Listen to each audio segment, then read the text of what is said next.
তাহাজ্জুদ নামাজ কি ঘর অন্ধকার করে পড়তে হবে? এর কোনো ভিত্তি আছে কি? মহিলাদের সিজদা দেওয়ার নিয়মটা বলুন, আর সিজদা দেওয়ার সময় পেট উরুর সাথে লেগে থাকলে কি নামাজ হবে কিনা? অসুস্থতার কারণে কেউ অযাচিত লোম 40 দিনের মধ্যে পরিষ্কার করতে অক্ষম হলে কি নামাজ আদায় হবে? অবাধ্য সন্তানকে বাধ্য করার কোনো উপায় আছে কি? নামাজ সূরা ফাতিহার পর আরেকটা সূরা পড়ার আগে বিসমিল্লাহ পড়া কি আবশ্যক? পিরিয়ড অবস্থায় মৃত ব্যক্তির কাছে যাওয়া যাবে কিনা? ঋণ পরিশোধের জন্য কিছু একটা আমল বলুন। জিকির ও ছোট ছোট দোয়া পাঠ করার সময় কি টেনে টেনে পড়তে হবে? মানুষ মারা গেলে মাইকিং করা জায়েজ আছে কিনা? বাথটাবে গোসল করতে প্রয়োজন থেকে অতিরিক্ত পানি খরচ হয়, এটা গোসল করলে কি পানি অপচয়ের গুনাহ হবে? টয়লেটে যাওয়ার সময় মাথায় ঘোমটা দেওয়া কি আবশ্যক? আহাদনামা পড়া যাবে কিনা? মুখের তিল বা আঁচিল উঠানো কি হারাম?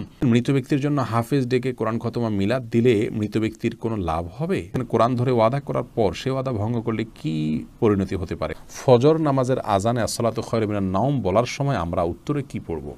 আমাদের দেশে সচরাচর দেখা যায় মৃত ব্যক্তিকে গোসল দেওয়ার পর গোসল দেওয়ার স্থানে 41 দিন পর্যন্ত কাউকে যেতে মানা করা হয়। সেখানে সন্ধ্যাবেলা 41 দিন পর্যন্ত আগরবাতি বা মোমবাতি জ্বালানো হয়। এটা কি শরীয়ত সম্মত?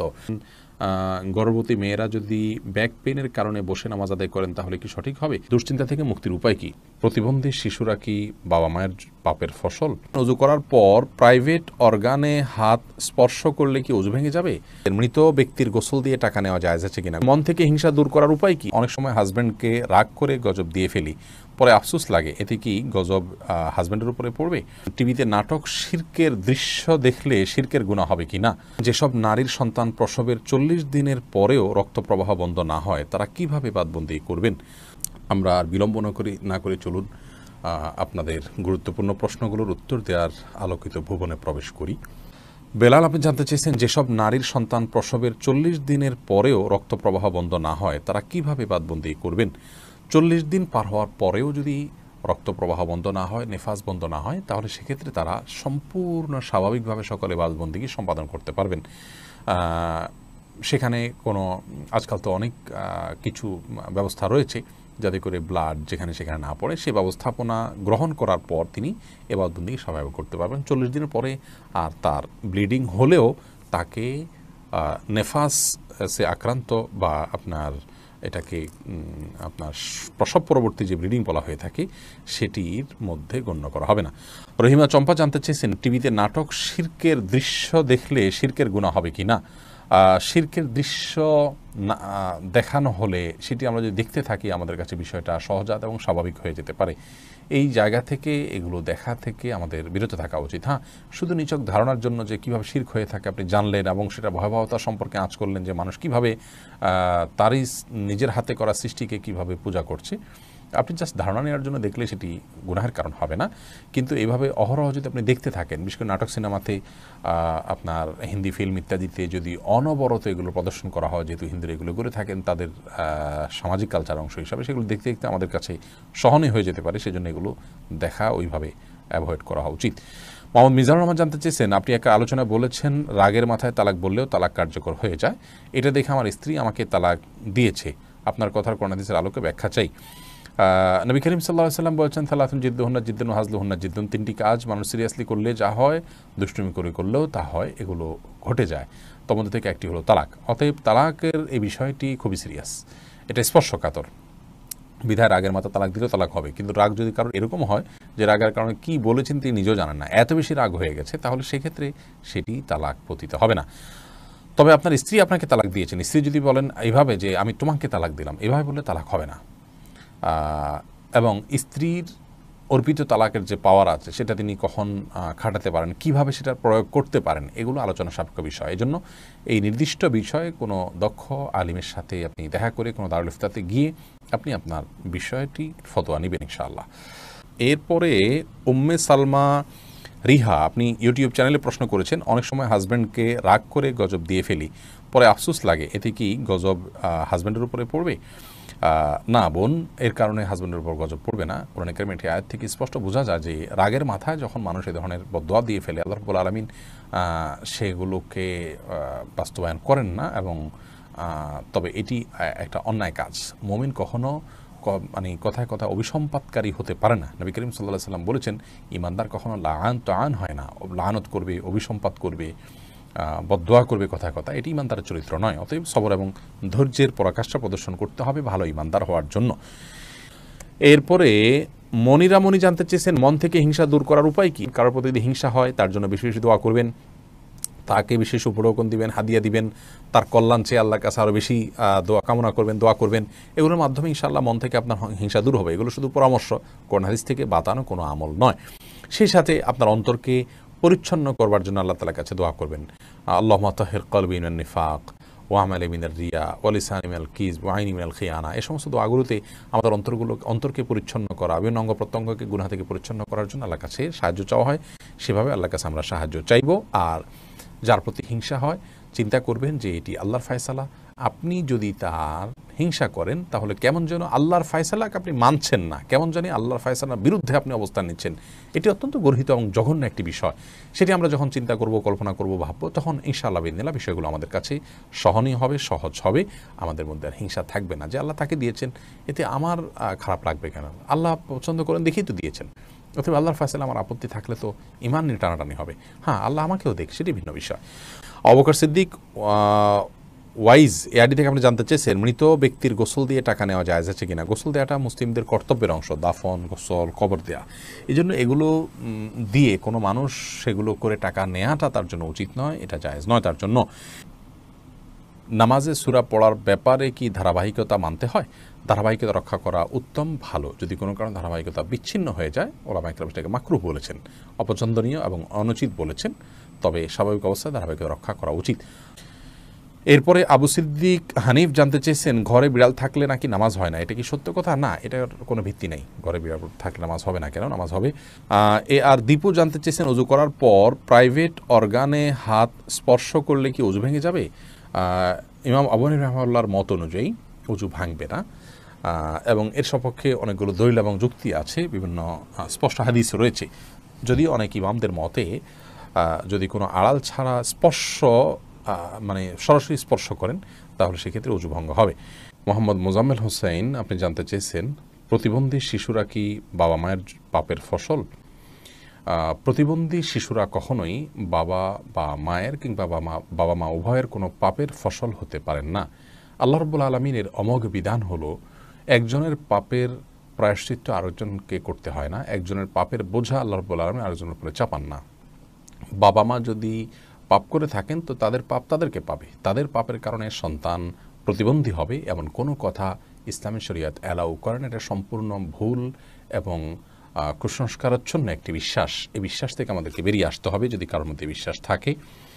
বরং প্রতিবন্ধী শিশু, এই শিশু আল্লাহ তাআলার পক্ষ থেকে মা বাবার জন্য অনেক বড় পরীক্ষার বিষয়। তারা যদি এটিকে সবরের সাথে, ধৈর্যের সাথে প্রতিপালন করেন তাহলে ইনশাআল্লাহ বেদিন আল্লাহর কাছে তারা মহা পুরস্কার পাবেন। এ বিষয়ে আমরা মুসনাদ আহমদের একটি হাদিস পাই, তিরমিজির একটি হাদিস পাই। নবী সাল্লাল্লাহু আলাইহি ওয়াসাল্লাম বলেছেন যে একজন ইমানদারের নিজের প্রতি আল্লাহ তাআলা তাকে পরীক্ষা ফেলেন, তার মধ্যে বিপদ দেন, তার শরীরের মধ্যে অর্থাৎ রোগবালাই দিয়ে। আবার কখনো তার সন্তানকে দিয়ে তাকে আল্লাহ তাআলা পরীক্ষা করেন। আবার কখনো সম্পদের মধ্যে কোনো প্রকার ক্ষয়ক্ষতি দিয়ে আল্লাহ তাআলা পরীক্ষা করেন। হাদিস থেকে বোঝা যায় যে সন্তানের মধ্যে কোনো প্রকার ক্ষয়ক্ষতি হওয়া, সন্তান বিকলাঙ্গ হওয়া কিংবা প্রতিবন্ধী হওয়া, এগুলো সবগুলো আল্লাহ তাআলার পক্ষ থেকে পরীক্ষা। আর এই পরীক্ষায় যদি কেউ সবর করতে পারেন এবং আল্লাহ তাআলার এই পরীক্ষায় উত্তীর্ণ হওয়ার চেষ্টা করেন, আল্লাহর সিদ্ধান্তকে মেনে নেন এবং এই কষ্টকে সহ্য করেন আল্লাহ তাআলার ফয়সালার প্রতি সন্তুষ্টির কারণে, তাহলে আল্লাহ রাব্বুল আলামিনের সাথে এই ব্যক্তি সাক্ষাৎ করবে কিয়ামতের ময়দানে এমত অবস্থায় যে তার কোনো গুনাহ থাকবে না। হাদিসটি তিরমিজিতে বর্ণিত হয়েছে। অন্য আরেকটি হাদিসে আসছে নবী সাল্লাল্লাহু আলাইহি ওয়াসাল্লাম বলেছেন ইন্না আইজামাল জাযাই মা আইজামিল ওয়ালা, নিশ্চয়ই আল্লাহ রাব্বুল আলামিনের পক্ষ থেকে পরীক্ষা যত বড় হবে তার জন্য পুরস্কারও তত বড় হবে। অতএব কোনো বাবা মা যদি প্রতিবন্ধী সন্তান জন্ম দেন তাহলে তাদের জন্য এটি অনেক বড় পরীক্ষা, তাদের প্রতিদান আল্লাহর পক্ষ থেকে অনেক বড় হবে ইনশাআল্লাহ বিদিনা, যদি তারা সবর করতে পারেন। মুসনাদ আহমদের এক বর্ণনায় এসছে যে নবী সাল্লাল্লাহু আলাইহি ওয়াসাল্লাম বলেছেন কোনো ব্যক্তি যখন অসুস্থ হয়, রুগ্ন হয় বা তার শরীরে কোনো ত্রুটি থাকে, কোনো প্রকার প্রতিবন্ধকতা থাকে, তখন আল্লাহ রাব্বুল আলামিন ফেরেশতাদেরকে বলেন যে আমার বান্দা যতটুকু আমল করতে পারে এই তার প্রতিবন্ধকতা নিয়ে সেটুকু তোমরা লিপিবদ্ধ করো তার জন্য। এরপরে তাকে যদি আমি সুস্থতা দিয়ে দেই তাহলে তো যেটুকু তার অসুস্থতা ছিল, প্রতিবন্ধকতা ছিল, সেগুলো থেকে এটি কাফারা হয়ে গেল এই কষ্ট সহ্য করার কারণে। তার কোনো গুনাহ, ভুল, ত্রুটি, বিচ্যুতি ইত্যাদি থাকলে সেগুলো আল্লাহ কাফারা দিয়ে দিবেন। আর যদি সেই ব্যক্তি অবস্থায় মৃত্যুবরণ করে তবু আল্লাহ তাআলা তার প্রতি অনুগ্রহ করবেন, রহমত করবেন এবং তাকে মাগফিরাত নসিব করবেন। অতএব বিকলাঙ্গ হওয়া এটা কোনো দোষের বিষয় নয়। আর সন্তান বিকলাঙ্গ হলে সেটা বাবা মার পাপের ফসল, এই কথাটি মূর্খতা সুলভ কথা, এর সাথে কোরআন এবং হাদিসের কোনো সম্পর্ক নেই। জাকারিয়া হাসান জানতে চেয়েছেন দুশ্চিন্তা থেকে মুক্তির উপায় কি? দুশ্চিন্তা থেকে মুক্তির সর্বপ্রধান উপায় হলো আল্লাহ রাব্বুল আলামিনের সাথে কথা বলা। মানুষ দুশ্চিন্তাগ্রস্ত অবস্থায় যদি কোনো শক্তিশালী কোনো ব্যক্তির সাথে শেয়ার করতে পারেন তাহলে কিছুটা নির্ভার ফিল করেন। আর আল্লাহ রাব্বুল আলামিনের চাইতে শক্তি ধরার কেউ নেই, তিনি কাদির, সব কিছু করতে তিনি সক্ষম। অতএব আপনার দুশ্চিন্তা দূর করবার জন্য আল্লাহর সাথে কথা বলুন, সলাতে চলে যান, বিশেষ করে সিজদায় গিয়ে আল্লাহর সাথে দীর্ঘ সময় কথা বলুন, তাহাজ্জুদে উঠে যান এবং আল্লাহর সাথে কথা বলুন। কোরআনে কারীমের বিভিন্ন অংশ আপনি তেলাওয়াত করুন খুব ধীরে ধীরে, তেলাওয়াত শুনুন খুব ধীরে ধীরে, দেখবেন ইনশাআল্লাহ অন্তরের মধ্যে আপনি প্রশান্তি অনুভব করবেন।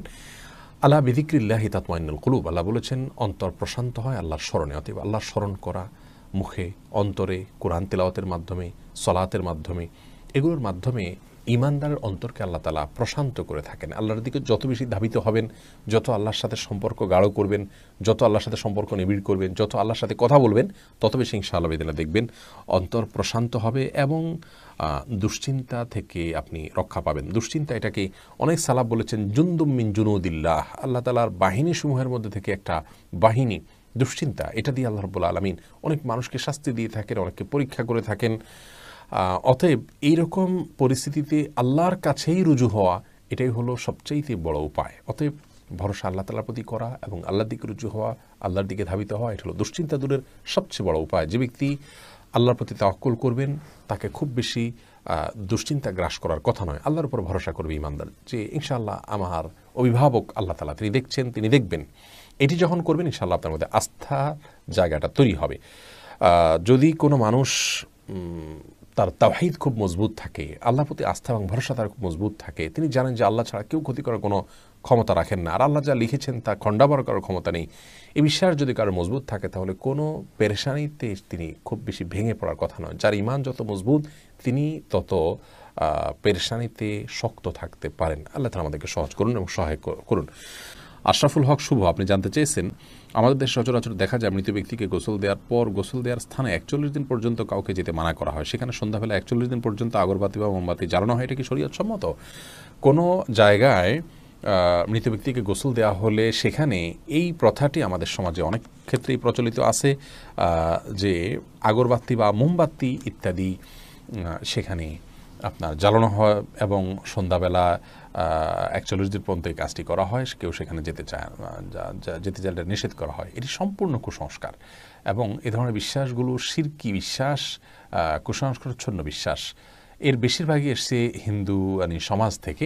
একজন মুসলমানের এই সমস্ত কুসংস্কারকে বর্জন করা উচিত। যেখানে গোসল দেওয়া হবে সে জায়গার বিশেষ কোনো বিধান নাই, সেটা অন্য 10টা জায়গার মতোই একটি জায়গা। মাহমুদুল হাসান ভূঁইয়া আপনি জানতে চেয়েছেন, ফজর নামাজের আজানে আসসালাতু খায়রুম মিনান নাওম বলার সময় আমরা উত্তরে কি পড়ব? এক্ষেত্রে জমহুর ফোকাহা বা বেশিরভাগ ইমামগণের মত হলো সদাকতা ও বারারতা। আসসালাতু খায়রুম মিনান নাওম মানে হলো সলাত বা নামাজ, এটা ঘুম থেকে উত্তম। এটি যখন মুয়াজ্জিন বলবেন তখন তাকে বলতে হয় সদাকতা অবারার্তা, অর্থাৎ হে মুয়াজ্জিন তুমি সত্য বলেছো এবং ভালো বলেছো, ভালো কাজ করেছো। এই কথা বেশিরভাগ ফোকাহা একরাম বা জমহুর ফোকাহা একরাম বলতে বলেছেন মুয়াজ্জিনের জবাবে, এবং একটি রেওয়ায়েতে এটি এসছে, যদিও রেওয়ায়েতটা সনদকে অনেক মুহাদ্দিসগণ যঈফ বলেছেন। আর এই কারণে অন্য একদল উলামা একরাম বলেন যে আসসালাতু খায়রুম মিনান নাওম যখন বলবো আমরা, মুয়াজ্জিন যখন আসসালাতু খায়রুম মিনান নাওম বলবে আমরাও আসসালাতু খায়রুম মিনান নাওম বলবো। এর কারণ হলো যে আসসালাতু খায়রুম মিনান নাওম এই বাক্যটি মুয়াজ্জিনের বাক্য, আর এক্ষেত্রে নবী আলাইহিস সালামের সাধারণ যে নির্দেশনা বুখারী মুসলিমে আসছে যে ফাকুলু মিসলা মা ইয়াকুল ইযা সামি'তুমুন নিদা, যখন তোমরা মুয়াজ্জিনের আযান শুনবে ফাকুলু মিসলা মা ইয়াকুল মুয়াজ্জিন, তখন মুয়াজ্জিন যা বলবে হুবহু তোমরা তা বলো। শুধুমাত্র হাইয়া আলাস সালাহ হাইয়া আল ফালাহর মধ্যে নবী আলাইহিস সালাম ওই হাদিসে লা হাওলা ওয়া কুওয়াতা ইল্লা বিল্লাহ বলতে বলেছেন। অতএব দুইটা বাদে বাকি সবগুলোতেই ওই হাদিসের সাধারণ যে নির্দেশনা সেটা অনুযায়ী আসসালাতু খায়রুম মিনান নাওম শুনলে আসসালাতু খায়রুম মিনান নাওম অর্থাৎ হুবহু এটা অনুকরণ করার নির্দেশনা দিয়ে থাকেন। এসেছ রুবেল আপনি জানতে চেয়েছেন আইডি থেকে, নামাজে দাঁড়ানোর পর নাকি ডান পায়ের বুড়ো আঙ্গুল নাড়ানো যায় না, এটা কি সত্য? না, এরকম কোনো কথা আমাদের জানা নেই, প্রয়োজন হলে নাড়ানো যেতে পারে। তানজিনা বেগম জানতেছেন, কোরআন ধরে ওয়াদা করার পর সে ওয়াদা ভঙ্গ করলে কি পরিণতি হতে পারে। কোরআন ধরে ওয়াদা করা এটা ওয়াদা করার পদ্ধতি নয়, ওয়াদা এমনিই হবে। আল্লাহর নামে শপথ করতে চাইলে মুখে বলবেন আল্লাহর নামে আমি শপথ করছি, এটা হলো শপথের সঠিক পদ্ধতি। তানজিমা খানম জানতে চেয়েছেন আহাদনামা পড়া যাবে কিনা। আহাদনামা নামে যেটি প্রচলিত আছে আমাদের বিভিন্ন ওজিফার বই গ্রন্থগুলোতে, বইতে আমরা পাই, এই আহাদনামা পড়ার কোনো নির্দেশনা কোরআন সুন্নাহ আমাদেরকে দেয়নি। আমাদেরকে ইবাদতবন্দি করতে হবে সুন্নাহ অনুসারে, নবী আলাইহিস সালামের বাতানো পদ্ধতি অনুসারে আল্লাহ তাআলা তাকে মডেল দিয়েছেন, তাকে ফলো করতে হবে। এর বাইরে মন গড়া কোনো কিছুকে ইবাদত হিসাবে আমাদের করা উচিত নয়। তৌফিকুল ইসলাম জানতে চেয়েছেন বাথটাবে গোসল করতে প্রয়োজন থেকে অতিরিক্ত পানি খরচ হয়, এটা গোসল করলে কি পানি অপচয়ের গুনাহ হবে? অপচয়ের বিষয়টি আসলে ভ্যারি করে ব্যক্তির বা কোনো সমাজের লাইফস্টাইলের উপরে। আমরা আজকাল গোসলে যে পানিটা ব্যবহার করি, এমনিতে আপনার টেপে যে গোসল করি অথবা শাওয়ারে যে গোসল করি, সেটাও কিন্তু নবী রাসূলুল্লাহ সাল্লাল্লাহু আলাইহি ওয়াসাল্লাম বা সাহাবায়ে কেরাম যে গোসলে পানি ব্যবহার করতেন তার তুলনায় বহুগুণ বেশি। সেদিক থেকে তাকালে এটাকে অপচয় বলতে হয়। মূলত যেহেতু আমাদের এখন লাইফস্টাইলটা এই রকম যে আমরা আপনার এভাবে গোসল করি বা এই সিস্টেম আমাদের সমাজে রয়েছে, তো এর মধ্যে থেকে যতটুকু সম্ভব আমাদেরকে অপব্যয় বা অপচয় করার থেকে বেঁচে থাকার চেষ্টা করতে হবে। ধরুন আপনি বাথটাবে গোসলের জন্য যতটুকু পানি লাগে ততটুকু পানি ব্যবহার করলেন, এরপরেও প্রয়োজনে অপ্রয়োজনে আপনি টেপ ছেড়ে দিয়ে রাখলেন, সেটা অপচয় হবে। কিন্তু যতটুকু আপনার প্রয়োজন হবে ততটুকু ব্যবহার করলে ইনশাআল্লাহ বিদিল্লাহ অপচয়ের গুনাহ হবে না। এনামুল হক এনাম জানতে চেয়েছেন টাক মাথায় উপরি চুল লাগানো জায়েজ আছে কিনা। টাক ঢেকে আপনার চুল আছে এটি প্রকাশ করা, এটা এক ধরনের আপনার প্রতারণা বলা যেতে পারে, এটি করা অনুচিত এবং একজন ইমানদারের এটি আদর্শ নয় যে আমার যা নাই সেটা আমি মানুষের সামনে প্রকাশ করলাম। মোশাররফ এসকে আপনি যদি অন্য কোনো কারণ থাকে, আপনি রোদে থাকতে হয়, সেখানে আপনি অসুস্থ বোধ করেন, তাহলে আপনি মাথায় কোনো কিছু দিয়ে রাখবেন, কিন্তু আপনার চুল নেই কিন্তু আপনি চুল আছে সেটি প্রকাশ করছেন, এটি অনুচিত এবং একজন ইমানদারের জন্য শোভনীয় কোনো কাজ নয়। মোশাররফ এসকে জানতেছেন শোনা যায় যে মুছে লেগে যাওয়া কোনো খাবার খাওয়া হারাম, এটা কি সত্য? না, এটা সত্য না। মুছে যদি খাবার লেগে যায় সেটা হারাম হয়ে যায় এমন না, তবে এটি অস্বাস্থ্যকর, অনুচিত কাজ, অবশ্যই অনুত্তম কাজ। লিজা সামিনা ইয়াডি থেকে আপনি জানতে চেয়েছেন রাতের বেলা আয়না দেখা অনেক অমঙ্গলজনক মনে করে, কিছু বলুন। রাতের বেলায় আয়না দেখাকে অমঙ্গলজনক মনে করাটা সম্পূর্ণ কুসংস্কার, ইসলামী শরিয়ার সাথে এর কোনো সম্পর্ক নেই। রাতের বেলায় আমরা আয়না দেখলে এর পেছনে কোনো অমঙ্গল নাই, আপনি রাতে দিনে যে কোনো সময় আয়না দেখতে পারেন। সোনিয়া আক্তার জানতেছেন জিকির ও ছোট ছোট দোয়া পাঠ করার সময় কি টেনে টেনে পড়তে হবে? কোরআনে কারিমের সময় যেরকম মদ এবং গুন্নাহ লক্ষ্য করে পড়তে হয়, দোয়া দরুদ যখন আমরা পাঠ করব তখন আমাদেরকে ঠিক একইভাবে মদ বা গুন্নাহ করে পড়তে হবে, এমন কোনো বাধ্যবাধকতা নেই। বরং তখন আমরা স্বাভাবিক যে আরবি অক্ষর উচ্চারণের নিয়ম আছে সেগুলো ফলো করে যদি করে যাই এবং মদগুলোকে সেভাবে আমরা না টানি, তাতেও ইনশাআল্লাহ বিদিনিল্লাহ জিকির বা দোয়া পাঠ করা বিশুদ্ধ হয়ে যাবে। এমনি সালাহুদ্দিন জানতে চেয়েছেন নামাজরত অবস্থায় প্রসাবের ফোঁটা বের হলে কি করণীয়। নামাজরত অবস্থায় যদি পেশাবের ফোঁটা বের হয় তাহলে সেদিন নামাজ ছেড়ে দিতে হবে এবং কাপড় লাগিয়ে সে অংশ ধুয়ে ফেলতে হবে এবং নাপাক দূর করে টিস্যু ইত্যাদি দিয়ে পানি দিয়ে তারপরে উজু করে তাকে নামাজ পড়তে হবে। আর যদি এটা তার অনবরত বের হতে থাকে এবং 4 রাকাত নামাজের মধ্যে নামাজ পড়তে যে পরিমাণ সময় লাগে, ধরুন 8-10 মিনিট, এই সময়টুকুও তিনি ফ্রি হন না বা মুক্ত থাকেন না, এর মধ্যেও তার পেশাব এসে পড়ে তার ইচ্ছায় অনিচ্ছায়, এরকম যদি হয় তাহলে সেক্ষেত্রে তার জন্য ওই অবস্থায় সালাত চালিয়ে যাওয়া জায়েজ আছে, কারণ তার পুরো সালাতের ওয়াক্ত জুড়ে কয়েক ঘন্টা জুড়েই অনবরত আসতে থাকে। আর যদি এরকম না হয়, শুধু ওই সালাতের মধ্যে এসছে, তাহলে তার সালাত ছেড়ে সেটিকে পরিচ্ছন্ন করে এসে সালাত আদায় করতে হবে। কোরআনের আলো এর দিকে জানতে চাইছেন ঋণ পরিশোধের জন্য কিছু একটা আমল বলুন। ঋণ পরিশোধের জন্য সবচেয়ে বড় আমল হলো আল্লাহ তাআলার কাছে সাধারণভাবে দোয়া করবেন, চাইবেন, প্রার্থনা করবেন এবং আপনি সর্বোচ্চ চেষ্টা চালাবেন ঋণ পরিশোধের জন্য। আমাদের অনেক ভাইরা আছেন, নিজের জমি আছে, স্থাবর অস্থাবর অনেক মূল্যবান সম্পদ আছে, সেগুলো দিয়ে ঋণ পরিশোধ করতে চান না। তিনি চান যে ঋণ পরিশোধের জন্য তার সাধারণ উপার্জন থেকে অনেক টাকা হয়ে যাক, অলৌকিকভাবে চলে আসুক, আর তিনি সেটা দিয়ে ঋণ পরিশোধ করে দেবেন। এটা সম্পূর্ণ ভুল একটা পদ্ধতি। আপনার ঋণ পরিশোধ করাটা আপনার জন্য ফরজ, এটা বান্দার হক। অতএব আপনার জমি থাকলে, সম্পদ থাকলে এগুলো বিক্রি করে আপনি ঋণ পরিশোধ করবেন এবং সেগুলো বিক্রি করার অপশন থাকলে বিক্রি করবেন। সেগুলো সব ধরে রেখে আপনি চাইবেন যে আল্লাহ তাআলা অলৌকিকভাবে আপনাকে টাকা দিয়ে দিক, সেটা দিয়ে আপনি পরিশোধ করবেন। এটা সম্পূর্ণ দুনিয়ার প্রতি আমাদের মোহ আছে এবং ঋণ পরিশোধের গুরুত্ব আমরা বুঝি না, সেটা স্পষ্টভাবে প্রমাণ হয় এমন একটি বিষয়।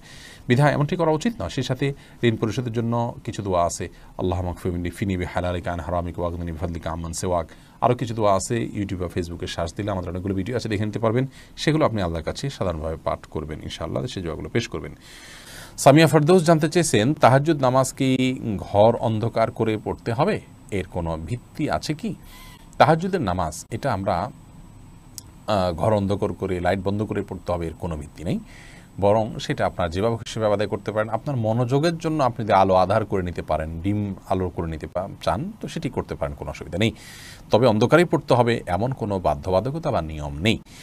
সোনিয়া আক্তার জানতে চেয়েছেন, মহিলাদের সিজদা দেওয়ার নিয়মটা বলুন, আর সিজদা দেওয়ার সময় পেট উরুর সাথে লেগে থাকলে কি নামাজ হবে কি না? জি, নামাজ হবে। নামাজ হবে না, নারী পুরুষের সালাত নিয়ে যে মত পার্থক্য আছে, এটাকে আমরা অনেক বড় করে দেখি। বিষয়টা এরকম বড় কিছু না। আপনার এখানে যারাই ইখতিলাফ করে থাকেন, জাস্ট এখানে পদ্ধতির উত্তম অনুত্তমের বিষয়টা, নামাজ হওয়া না হওয়ার কোনো ইখতিলাফ এখানে নেই। লামিয়া রহমান মোমো জানতে চেয়েছেন, মুখের তিল বা আঁচিল উঠানো কি হারাম? মুখের যে তিল বা আঁচিল আছে, এটা যদি দৃষ্টিকটু হয় এবং আমাদের জন্য নানান দিক থেকে ত্রুটিপূর্ণ হয়, তাহলে সেটা তোলা যেতে পারে। তবে আপনার আজকাল এই যে সূক্ষ্মভাবে লোমগুলো তোলা এবং এই জাতীয় অনেকগুলো কাজ আছে, যে কাজগুলো আপনার শোভাবর্ধনের নামে আমরা করে থাকি, সেগুলো করা যাবে না। সাদিক জানতে চেয়েছেন, মানুষ মারা গেলে মাইকিং করা জায়েজ আছে কিনা? মানুষ মারা গেলে তার মৃত্যুর সংবাদটা শুধু প্রিয়জনদের জানানো হলো যে তিনি মারা গেলেন, এটুকু মানুষকে জানানোতে দোষের কোনো কিছু নেই। তবে এটা নিয়ে দীর্ঘ আলোচনা আছে, এটা নিয়ে আমরা ইনশাআল্লাহ দিনে কথা বলবো ভিন্ন কোনো ভিডিওতে। মোহাম্মদ মুস্তাকিম জানতেছেন, ব্যাংকে চাকরি করা কি হারাম? ব্যাংক যদি সুদী হয়, তাহলে সেখানে সুদের সাথে সরাসরি সম্পর্ক থাকলে সে চাকরি করা তো অবশ্যই হারাম হবে।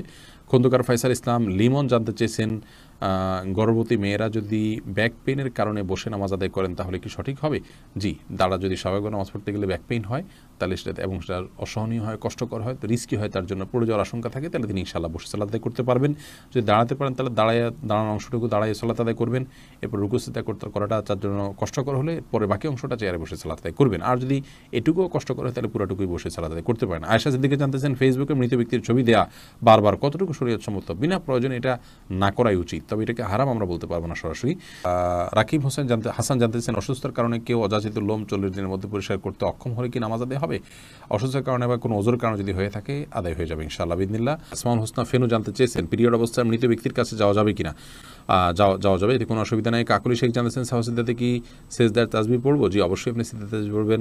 রোশনার খাতুন জানতে চেয়েছেন, মৃত ব্যক্তির জন্য হাফেজ ডেকে কোরআন খতম বা মিলাদ দিলে মৃত ব্যক্তির কোনো লাভ হবে? মৃত ব্যক্তির জন্য হাফেজ ডেকে কোরআন খতম পড়া, মিলাদ পড়া কোনো শিক্ষা ইসলাম দেয়নি। এটি সম্পূর্ণ আমাদের দেশীয় সংস্কৃতি বা আঞ্চলিক সংস্কৃতি বা আমাদের বানানো সংস্কৃতি। মৃত ব্যক্তি নিজে তেলাওয়াত করলে তার সব তিনি পাবেন। আমরা তেলাওয়াত করলে তার তেলাওয়াত করে তার সব তার জন্য পৌঁছাতে চাইলে সেটি অনকলার মতো জায়েজ আছে। কিন্তু হাফেজ বা হুজুরদেরকে ডেকে এনে তেলাওয়াত করানো এবং তার জন্য পেমেন্ট করা, যেটা আমাদের দেশে প্রচলিত আছে, এটি ইসলাম শরীয়তের দৃষ্টিকোণ থেকে জায়েজ কাজ নয়। যেটি করছেন এবং যিনি করাচ্ছেন সবাই গুনাহগার হবেন।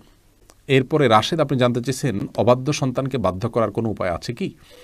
অবাধ্য সন্তানকে বাধ্য করার জন্য ছোটোবেলা থেকেই তার সাথে সেভাবে ইসলামিক যে আপনার ইসলামের যে নির্দেশনা আছে একজন প্যারেন্টসের জন্য, প্যারেন্টিংয়ের বিষয়ে, সেগুলোকে লক্ষ্য করা উচিত। তাকে সালাতের নির্দেশ দেওয়া, নিজের সালাতে অভ্যস্ত করা, ভালো পরিবেশ দেওয়া, এগুলো না করে এরপরে বড় হওয়ার পরে অলৌকিক কোনো পদ্ধতিতে তাকে আপনি বাধ্য করে ফেলবেন, এরকম কোনো সুযোগ নেই। তারপরেও আপনি তাকে সৎসঙ্গ দিলেন, নেককারদের সোহবতে নিলেন এবং তার জন্য আল্লাহর কাছে মনে প্রাণে দোয়া করলেন, আবার দোয়া সন্তানের জন্য কবুল হয়।